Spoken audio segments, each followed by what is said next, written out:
Welcome to simple vlog. இன்றைக்கி chicken leg பீஸை வச்சு குழம்பு எப்படி செய்யலான்னு அந்த வீடியோவில் பார்க்க போகிறோம். இது ரொம்பவே சிம்பிளாகவும் இதுக்கு அதிகமான பொருட்களும் தேவைப்படாது. குறைவான பொருள்லேயே ரொம்பவே அல்டிமேட்டான டேஸ்ட்டில் செய்யலாம். அதனால் வீடியோ முழுமையாக பார்த்துட்டு இந்த லெக் பீஸு சிக்கன் குழம்புக்கு என்னென்ன பொருள் போட்டு எந்த மாதிரி செஞ்சுருக்கிறேன்னு பார்த்து தெரிஞ்சுட்டு நீங்களும் கண்டிப்பாக இதே மாதிரி ட்ரை பண்ணி பாருங்கள். வீடியோவை பார்க்குறதுக்கு முன்னால் வீடியோவை லைக் பண்ணுங்கள், சப்ஸ்கிரைப் பண்ணுங்கள், பெல் ஐக்கானில் ஆளுங்கிற பட்டனை கிளிக் பண்ணுங்கள். வாங்க வீடியோக்குள்ளே போய் இந்த சிம்பிளான ஈஸியான சிக்கன் லெக் பீஸ் குழம்பை எப்படி செய்யலான்னு பார்க்கலாம். அதுக்காக அடுப்பில் கடாய் வச்சுட்டு தேவையான அளவு கடலெண்ணெய் சேர்த்திட்டு கடுகு வெந்தயம் கொஞ்சமாக சேர்த்திட்டு கருவேப்பிலை சேர்த்து நல்லா பொரிஞ்சு விட்டு இதில் பெரிய வெங்காயம் நீல வாக்கில் கட் பண்ணி 2லேருந்து ஒரு 3 பெரிய வெங்காயம் சேர்த்திக்கலாம். சின்ன வெங்காயத்துலேயே பெரிய வெங்காயத்துலேயே சின்ன சைஸாக இருந்தால் ஒரு 3 சேர்த்திக்கங்க, பெருசாக இருந்தால் ஒரு 2 மட்டும் சேர்த்திக்கங்க. சேர்த்திட்டு இதோட முழு வரமிளகாய் 6 வரமிளகாய் இதோட சேர்த்திக்கலாம். சேர்த்திட்டு நல்லா வதக்கிக்கலாம். வரமிளகாய் கிள்ளி சேர்த்தக்கூடாது, ரொம்ப காரம் அதிகமாக ஆயிரும். இப்போ இதில் இஞ்சி பூண்டு பேஸ்ட்டு ஒரு 2 டீஸ்பூன் சேர்த்திக்கலாம். வெங்காயம் பாதி வதக்கினதுக்கு பிறகு தான் இஞ்சி பூண்டு பேஸ்ட்டு கட்டாயம் சேர்க்க வேணும். இப்போ அதையும் பச்சை வாசம் போகிற அளவுக்கு ஒரு நிமிஷம் குக் பண்ணிவிட்டு இதில் ஒரே ஒரு தக்காளி மட்டும் பொடியாக கட் பண்ணி வச்சுருக்கிறேன், அதை இதோட சேர்த்திக்கலாம்.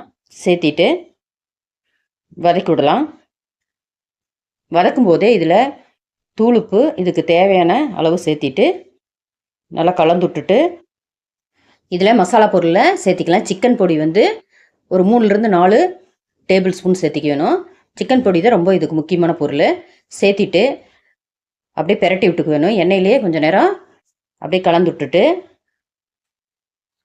இதில் மல்லிப்பொடி 2 டேபிள் ஸ்பூன் சேர்த்திக்கலாம். சிக்கன் பொடி அதிகமாகவும் மல்லிப்பொடி குறைவாகவும் சேர்த்திக்க வேணும். சேர்த்திட்டு நல்லா கலந்து விட்டுக்கலாம். இப்போ இதோட மஞ்சத்தூள் 1/2 டீஸ்பூன் சேர்த்திட்டு அதையும் எல்லாம் சேர்த்து ஒன்றா ஒரு நிமிஷம் எண்ணெயிலேயே நல்லா வதக்கிக்க வேணும். அப்போ தான் ரொம்ப டேஸ்ட்டாக இருக்கும். இப்போ ஒரு நிமிஷம் எல்லாம் நல்லா மசாலாலாம் கலந்தாச்சு. இப்போ இதுக்கு 1 கப்பு தண்ணி மட்டும் சேர்த்திக்கலாம். ரொம்ப அதிகமாகவும் சேர்க்காம குறைவாகவும் சேர்க்காம நீங்கள் மசாலா பொருள் எந்த அளவுக்கு எடுத்துருக்கிறீங்களோ அதுக்கு தகுந்த மாதிரி தண்ணி சேர்த்திக்க வேணும். இப்போ நல்லா கலந்து விட்டுட்டு கொதி நல்லா வரும்போது இதில் சிக்கன் லெக் பீஸ் நல்லா கழுவிட்டு மஞ்சள் போட்டு நல்லா கழுவி இதோட சேர்த்திக்கலாம். ஒரு 3 லெக் பீஸ் நான் இதுக்கு எடுத்துருக்கிறேன்.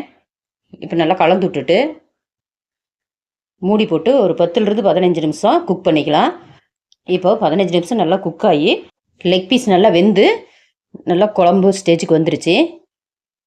இப்போ இந்த ஸ்டேஜில் ஸ்டவ் ஆஃப் பண்ணிக்கலாம். ஸ்டவ் ஆஃப் பண்ணிவிட்டு இதில் மல்லித்தலை கடைசியாக பொடியாக கட் பண்ணி ஒரு கைப்பிடி சேர்த்திக்கலாம். ரொம்ப ஈஸியான முறையில் குறைவான பொருளில் சிக்கன் லெக் பீஸ் குழம்பு ரெடி ஆயிடுச்சு. நீங்களும் வீடியோ முழுமையாக பார்த்துட்டு இந்த மாதிரி செஞ்சு பார்த்துட்டு எப்படி இருந்ததுன்னு கமெண்டில் கண்டிப்பாக சொல்லுங்கள். வேலைக்கு போகிறவங்களும் சரி பேச்சுலர்ஸும் சரி இந்த டிஷ்ஷை ரொம்ப குயிக்கான முறையில் ஈஸியாக செஞ்சு முடிச்சிடலாம். இந்த குழம்புக்கு நீங்கள் தேங்காய் பாலோடு எடுத்து கொஞ்சமாக சேர்த்து கலந்து விட்டுட்டு ஒரு நிமிஷம் குக் பண்ணி சாப்பிட்டிங்கனாலும் டேஸ்ட் சூப்பராக இருக்கும். இல்லை இப்படியே சாப்பிட்றனாலும் ஈஸியான முறையில் சாப்பிட்டுக்கலாம். ஓகே ஃப்ரெண்ட்ஸ், அடுத்த வீடியோவில் வேறொரு புது ரெசிபியோட பார்க்கலாம். ஓகே, பாய்.